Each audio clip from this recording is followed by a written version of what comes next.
I saw my neighbor losing the love of his life and their dogs losing the warmth of her hand, but their love never left the porch. Benny and Luna had always been the heart of the Harper home. Benny, the golden retriever with wise eyes, had grown up beside Mr. and Mrs. Harper for nearly a decade. Luna, the lively border collie, was the youngest, energetic, always chasing butterflies in the garden, while Mrs. Harper laughed softly from the porch. Every morning, Mrs. Harper would open the old wooden door and call out, "Come on, my loves, new day, new adventures."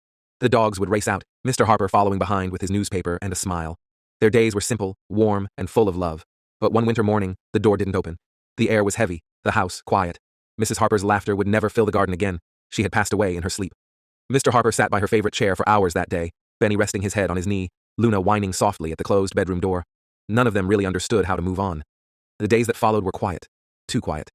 Mr. Harper tried to keep the routine. Morning walks, evening meals, her favorite tea on the counter that no one would drink anymore. But every time he looked at the empty porch chair, his heart ached. And every night, Benny would curl up beside it, guarding it like he used to guard her.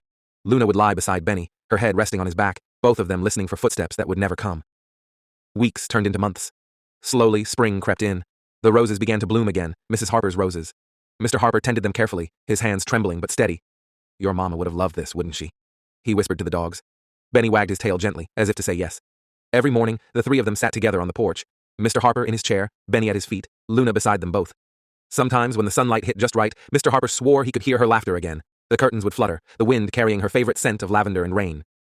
One evening, as the sun dipped low, Luna started barking at the sky, just a soft, happy bark. Benny stood, tail wagging slowly. Mr. Harper looked up and smiled faintly. "I know, I feel her too," he said. From then on, the sadness didn't vanish, but it softened. Mr. Harper found peace in caring for the dogs, and the dogs found peace in staying by his side. They weren't the same without her, but they still had each other. Still carried her love in every walk, every shared sunset, every quiet morning when the light poured through the window, and when the dawn broke each day, Benny and Luna would sit together at the porch door, tails gently wagging, as Mr. Harper whispered, "Come on, my loves, new day, new adventures."